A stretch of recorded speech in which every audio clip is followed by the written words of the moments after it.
everybody, Dusty D'Annunzio, Matt Lalonde, the Rustbelt Revelators. I've made a field trip out to Dalbello Guitars workshop. I'm here with Larry Dalbello, and we're going to talk you through some of the choices we've made for the new Revelator Dalbello guitar. And first thing is we've got some body blanks cut up, and we're going to tell you our wood choices that we're considering. Larry, why don't you talk us through this? Well, we got the old standard ash, an American wood. We're looking at some sapelli, a wood from Africa in the mahogany family. Sure. And butternut, which is a cousin to walnut, also an American wood. And our standard African mahogany, a good old fan favorite there. Now, what we're doing, we're selecting these woods because they're sort of tried and true, and actually the butternut is something that Larry had the idea to try for a new sound, and it's actually quite a beautiful piece of wood and resonates quite well. What our next step in the process is, this is a sketch of the template. Now this is what is going to be routed out. Now with a lot of guitars that have done this kind of thing before, they route partway through the cavity. What the plan is with the Revelators, we're going completely through the cavity, leaving as much of the solid block through the center. As you can see, where pickups are going to be routed out, your bridge system is going to be stuck in play here, so we had to leave at least enough solid wood. But the ending commitment will be which one of these body woods resonates well still with this routing system in play, and which one weighs a certain way. We want the guitar to be lighter. That sweet spot. Yeah, we want to sort of find that sweet spot, is a great way to put it. But this is sort of representative of what's going to happen here, but again, it'll be clear through the body. Now with this, the body woods being considered, we had to also commit to what our tops were going to be, which brings us to the beautiful and fun part of the day. This is ebony. We're going to be using ebony for the fingerboards, also in some of the pinstriping of the binding, which is going to be another video and another meeting update. This is the neck wood for my particular guitar, and this is the caps.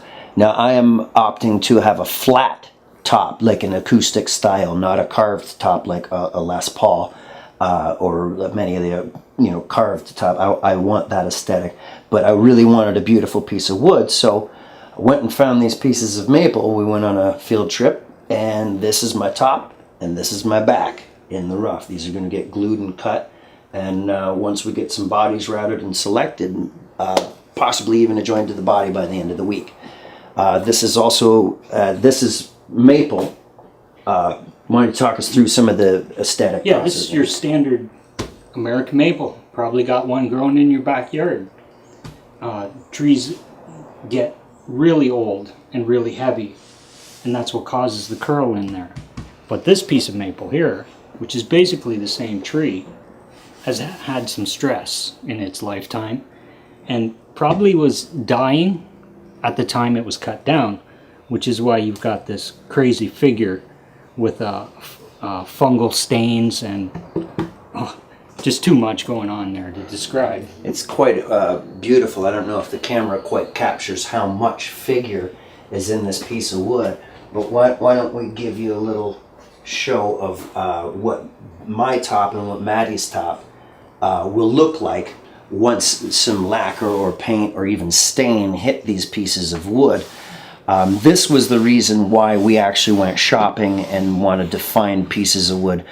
You want one that speaks to you as a guitar player. That's just a really fun experience to go, I like this piece of wood. Matt fell in love with this particular piece. I did this. Now, some of the things you may notice immediately is that the pieces of wood that I've selected are considerably thinner than Matt's. Matt wants the carved top, so he will have an arch top Revelator, and I will have a flat top Revelator. You can see our hardware order came in. It's going to be quite beautiful. We've opted gold for everything just because it's very classy, classic look. Get a shot of this, Matt. So that'll give you an idea once we stain this grain, it'll pop, and then we'll hit this with a color. It's going to be quite a beautiful instrument when it's done. We may be a couple of weeks before we give you another update on, I don't think it'll take that long.